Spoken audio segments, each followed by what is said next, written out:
Support comes from the Missouri Forest Products Association, saluting Earth Day on April 22nd with an ongoing commitment to help offset carbon emissions with sustainable harvesting of Missouri forests. Details at choosewood.com.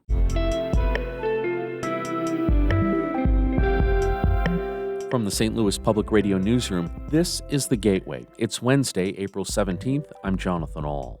2023 was the deadliest on record for people walking in St. Louis County, but advocates for safer streets say that can change. We believe that you can design the streets so that there are zero fatalities. More about the data and the proposed solutions coming up on The Gateway. St. Louis Cardinals Hall of Fame manager Waddy Herzog has died at the age of 92. The team confirmed his death yesterday. Herzog won 3 National League pennants and the 1982 World Series title during his Cardinals tenure.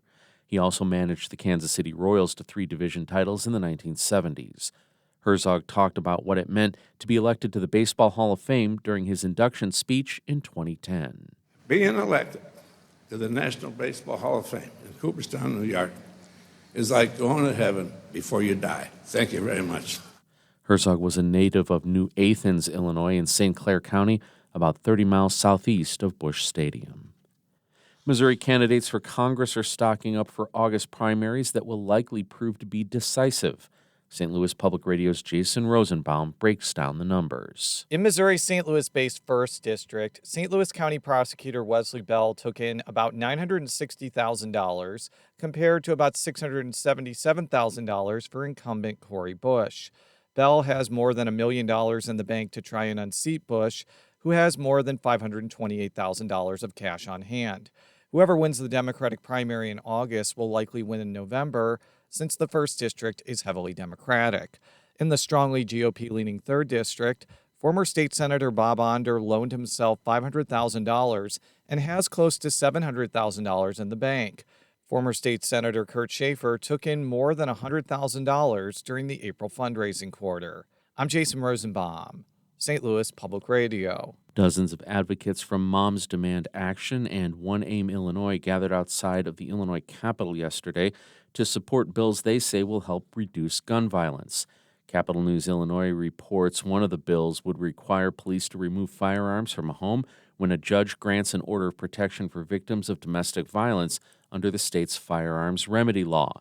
Sherry Williams with Moms Demand Action says their advocacy includes keeping gun issues in front of lawmakers. We're always needing to push the needle more because gun violence, it's multi-layered. And we're going to keep on going and doing everything that we can to address gun violence on many levels. Other legislation would allow victims' families to request a review of murder and require law enforcement to track and report how many homicides happen every month, as well as if anyone has been charged or arrested.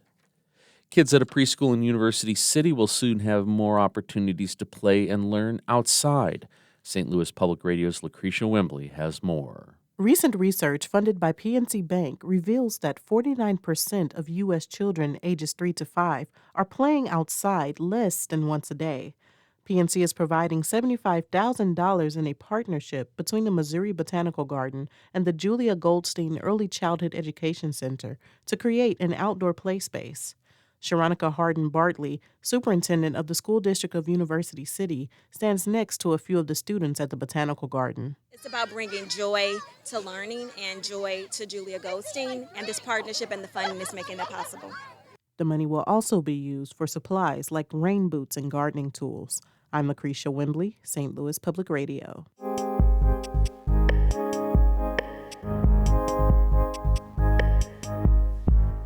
Last year was the deadliest on record for people walking in St. Louis County. Fatalities were down in St. Louis, but the number of crashes on city streets was up. The data reinforces a reputation that St. Louis is not the safest place to walk or bike. The St. Louis-based nonprofit Trailnet recently released a report that presents key findings on traffic violence during 2023. St. Louis On the Air host Elaine Cha talked with Kathy Mentz, CEO of Trailnet.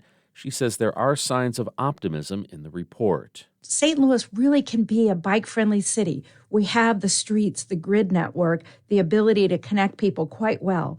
But when the streets aren't safe and cars are driving recklessly, it sort of eliminates that possibility where we could be a really great city for biking. As far as the numbers go, 28 people who were walking were killed by drivers in 2023, which made it the most deadly year on record for pedestrian fatalities in St. Louis County. Now, do you have some sense, Cindy, of whether county leaders are taking this issue seriously? We do have a meeting coming up with Executive Sam Page, and we hope to get their attention. We've worked with them in the past. In 2019, St. Louis County, we worked with them to develop their action plan for walking and biking. And so they do have some plans where they could address it and have separated and protected facilities. But they do recognize that, especially in North County, you have less connectivity for people walking and biking, and you have less mid-block crossings that make people safe. So connectivity, you're talking specifically For about sidewalks. Okay, so structures that permit for right. Okay. And what you're going to find on the north side is more people likely to use transit, not owning a car, and also, the other people walking about are people that don't drive. Right. So children walking to school or whatever. One of the other things about St. Louis County has to do with a term that I'm just getting familiar with now, and that's stroads. What is a stroad, and why do they pose such danger to pedestrians of all ages, including children, as well as to bicyclists in St. Louis County? So a stroad is it's a street and a road combined. You put those two together, and it's like it doesn't really understand its purpose. So if a stroad, for instance, Newhall's Ferry, it's connecting people by car, and it has like 5 lanes. But it's also a corridor where there's grocery stores, parks, metro stations, bus stops along that corridor. And so it's not really meeting those needs where the blocks are longer. You've got 5 wide lanes. I would challenge you to feel that you were safe crossing the street there if you had to make it to the bus stop or something. Right. In the city, there was an increase in total pedestrian crashes, but there were fewer fatalities. Was that just a function of pure luck that fewer people died in these crashes, or do we have other insight into why that was the case? I would definitely say that there's more awareness, especially from the victim side for pedestrians and cyclists. They're more aware of the dangers and the risks to walking and biking while they're out there. And so I do think that people are more cautious when they cross the street. Is there a limit insofar as infrastructure is concerned? That is a great point. And so all of these things have to work together. So the infrastructure is really, engineering in such a way that we believe that you can design the streets so that there are 0 fatalities. And St. Louis just adopted this Vision Zero resolution that basically says that. And so we have to look at our designs because primarily we've been designing for cars. And now Vision Zero is going to have you track and look to see that you are meeting the needs of all users. That was Kathy Mentz, CEO of Trailnet, speaking with St. Louis on the Air host Elaine Shaw. The Gateway is a production of St. Louis Public Radio, a member-supported service of the University of Missouri, St. Louis. Music by Ryan McNeely of Adult Fur. I'm Jonathan Ahl, and from the St. Louis Public Radio newsroom, this has been The Gateway.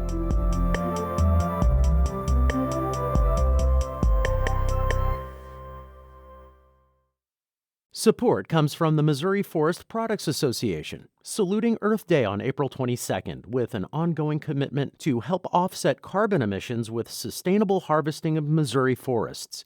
Details at choosewood.com.